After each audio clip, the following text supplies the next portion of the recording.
ঘড়ি বা ওয়াচ এর উদ্ভাবনের গল্পে ঢোকার আগে একটু জেনে নেওয়া যাক ওয়াচ এই শব্দটির উৎপত্তি হলো কোথা থেকে।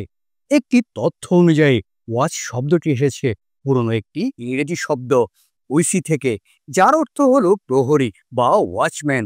আসলে মধ্যযুগে শহরে প্রহরীরা অর্থাৎ ওয়াচম্যানরা তাদের রাতের ডিউটি বা টহলের সময়ের হিসেব রাখতে বিভিন্ন আদিম সময়মাপক যন্ত্র ব্যবহার করত। তাই তো তাদের এই নাম থেকে এই শব্দটি এসেছে বলে মনে করা হয়। আরেকটি তথ্য বলে ওয়াচ এই শব্দটি এসেছে 17 শতকের নাবিকদের থেকে। আসলে সেই সময়ে প্রাথমিক যান্ত্রিক ঘড়ি ব্যবহার করে জাহাজে তাদের কাজের ডিউটি শিপ যে বোর্ডে লেখা হতো তাকেই ওয়াচ বলা হতো।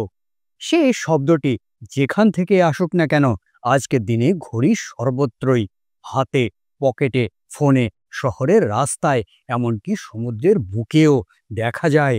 তবে একটা সময় মোটেই এমনটা ছিল না। সময় মাপার জন্য আমাদের নির্ভর করতে হতো প্রকৃতির উপর, সূর্যের গতি, জলের প্রবাহ কিংবা মোমবাতি জ্বলানেভার উপরে। সেই সময় ব্যবহার হতো সূর্য ঘড়ি, জল ঘড়ি, বিশাল যান্ত্রিক ঘড়ির টাওয়ার, যেখানে ঘন্টা বাজিয়ে সময় জানানো হতো। আসলে ঘড়ি নিজেই একটা গল্প বলে। এই গল্প নিয়ম, দায়িত্ব এবং নির্ভুলতার। বিশাল ঘড়ি টাওয়ার থেকে ব্যক্তিগত হাতঘড়ি পর্যন্ত, ঘোরানো গিয়ার থেকে শুরু করে কোয়ার্টজ ক্রিস্টাল পর্যন্ত, ঘড়ির উদ্ভাবন বদলে দিয়েছে আমাদের জীবনযাপন, আমাদের কাজের ধরন আর সময়কে বোঝার নিজস্ব উপায়। চলুন আজকের এই ভিডিওতে জেনে নেওয়া যাক এই ঘড়ি সম্বন্ধেই অল্প কিছু কথা।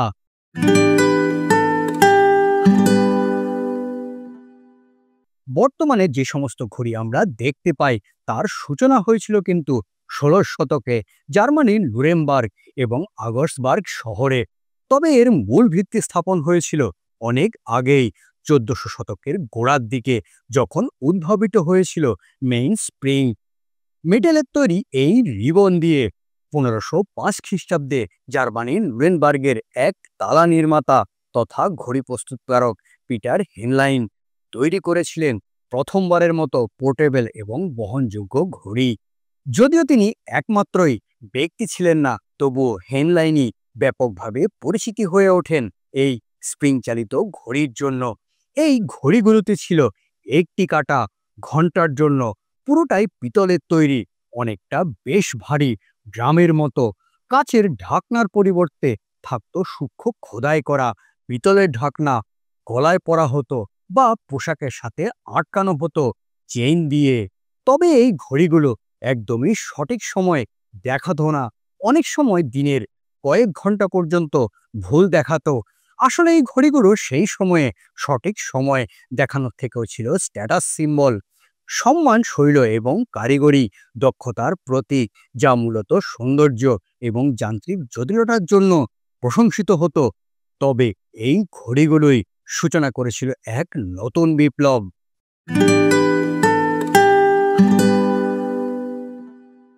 1600 সালের দিকে ঘড়ির নকশা ও ব্যবহারে ধীরে ধীরে পরিবর্তন আসতে শুরু করে। প্রায় 1610 সালের দিকে ঘড়ির নির্মাতারা ঘড়ির মুখ বা ডায়াল ঢাকতে কাঁচ ব্যবহার করতে শুরু করেন। এই ছোট পরিবর্তন ঘড়িকে আরো সহজে পরা যায় এবং টেকসই করে তোলে। 1675 সাল, এই সময়ে একটি বড় পরিবর্তন আসে। ইংল্যান্ডের রাজা দ্বিতীয় চার্লস জনপ্রিয় করে তোলেন ওয়েস্টকোট বা কোমর কোট। আসলে এই পোশাকটির জন্য ঘড়ির স্টাইলের মধ্যে অনেক পরিবর্তন আসে। এটি হয়ে ওঠে আরো চ্যাপ্টা, গোল এবং মসৃণ, যাতে কিনা সহজে ওয়েস্টকোটের পকেটে রাখা যায়। ঘড়ির এই পরিবর্তন শুধু ফ্যাশনের জন্য নয়, আসলে ঘড়ি পকেটে রাখলে ধুলো, বৃষ্টি এবং আঘাত থেকে সুরক্ষিত থাকে, ফলে দৈনন্দিন ব্যবহারে এটি আরো উপযোগী হয়ে ওঠে। পরবর্তীতে 18 সালের দিকে রানী ভিক্টোরিয়ার স্বামী প্রিন্স অ্যালবার্ট পরিচয় করান অ্যালবার্ট চেনের সাথে, একটি দৃষ্টিনন্দন চেন যা ঘড়িকে স্টাইলিশভাবে পোশাকে আটকে রাখার জন্য ব্যবহার হতো।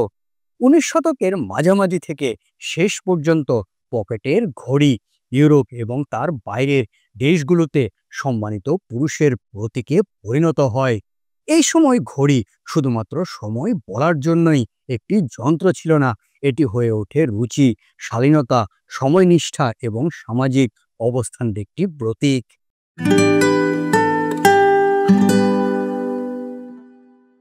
হাতঘড়ি বা রিস্ট ওয়াচ শুরুর দিকে এটি তৈরি হয়েছিল শুধুমাত্র নারী বা মহিলাদের জন্য।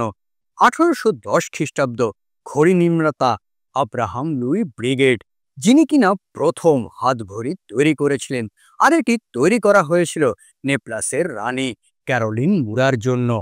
18 শতকের পুরো সময় জুড়ে অনেক ঘড়ি প্রস্তুতকারক এই হাতঘড়ি বানাতে শুরু করেন। এইগুলোকে তখন বলা হতো ব্রেসলেট ঘড়ি, আর এগুলো মূলত তৈরি হতো নারীদের জন্য। তবে 19 শতকের শেষ ভাগের দিকে সবকিছুই বদলাতে শুরু করে বিভিন্ন যুদ্ধক্ষেত্রে। 1885 অ্যাংলো বর্মা যুদ্ধ এবং পরে বোয়ার যুদ্ধের সময় ব্রিটিশ অফিসাররা আক্রমণের সময় সমন্বয় রাখতে হাতের কবজিতে ঘড়ি বাঁধতে শুরু করেন। 1890 সালে এই প্রয়োজনীয়তা দেখে দ্য গ্রাস্টিন কোম্পানি ওয়াচ রেসলেট নামক একটি ডিজাইন লন্ডনে পেটেন্ট করান। 1804 খ্রিস্টাব্দে এক ওয়াচমেকার লুই কার্টিয়া বিখ্যাত পাইলট অ্যালবার্তো সন্তোষ ডোম এর জন্য একটি ঘড়ি ডিজাইন করেন, যা কিনা পুরুষদের মধ্যে হাতঘড়ির জনপ্রিয়তা বাড়াতে সাহায্য করে। 1905 হেন্স উইলসডর্ফ একটি কোম্পানি প্রতিষ্ঠা করেন, যেটি কিনা পরে পরিচিত হয় রোলেক্স নামে। 1910 সালে রোলেক্স প্রথম সার্টিফাইড রিস্ট ক্রোনোমিটার তৈরি করে। এরপর শুরু হয় প্রথম বিশ্বযুদ্ধ। এই সময় সেনাদের যুদ্ধক্ষেত্রে কৌশলগত পরিকল্পনা ঠিক রাখতে নির্ভরযোগ্য এবং সহজে ব্যবহারে উপযোগী একটি ঘড়ির দরকার হয়ে পড়ে। ফলস্বরূপ 1917 সালে ব্রিটিশ যুদ্ধ মন্ত্রণালয় সেনাদের মধ্যে হাতঘড়ি বিতরণ শুরু করে। এই ঘড়িগুলো ছিল আলোকযুক্ত ডায়াল এবং মজবুত নকশা সহ, যা কিনা ট্রেঞ্চ যুদ্ধের সময় উপযোগী ছিল। যুদ্ধ শেষ হলেও এই হাতঘড়ি সেই সময় হয়ে ওঠে নতুন মানদণ্ড, এমনকি সাধারণ মানুষও সামরিক প্রবণতা অনুসরণ করে। 1930 সাল আসতে আসতে হাতঘড়ি এতটাই জনপ্রিয় হয়ে ওঠে যে প্রতি 50টি হাতঘড়ির পরিবর্তে মাত্র একটি পকেট ঘড়ি ব্যবহার হতো সেই সময়ে।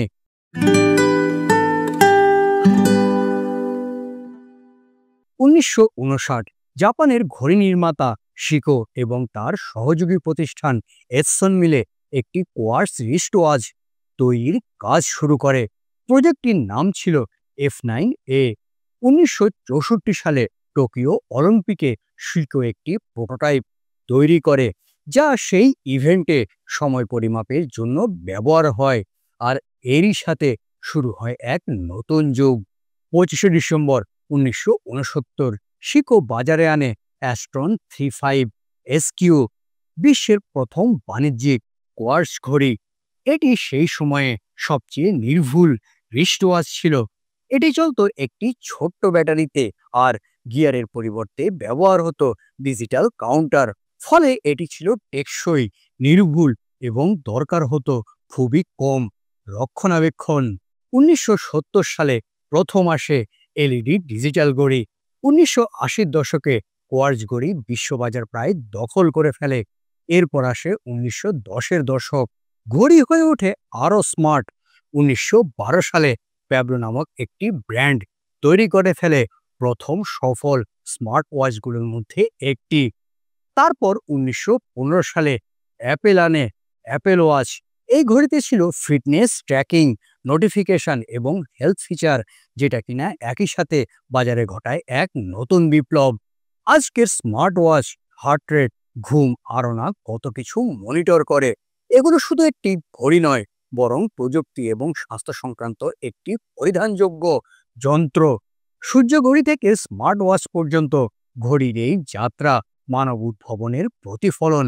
সময় গণনা হোক, নির্ভুলতা হোক কিংবা ব্যক্তিগত স্বাস্থ্য, ঘড়ি আমাদের সঙ্গে সঙ্গে বদলাচ্ছে, ভবিষ্যতেও বদলাতে থাকবে, ঠিক যেমন সময় বদলে যায় প্রতিনিয়ত।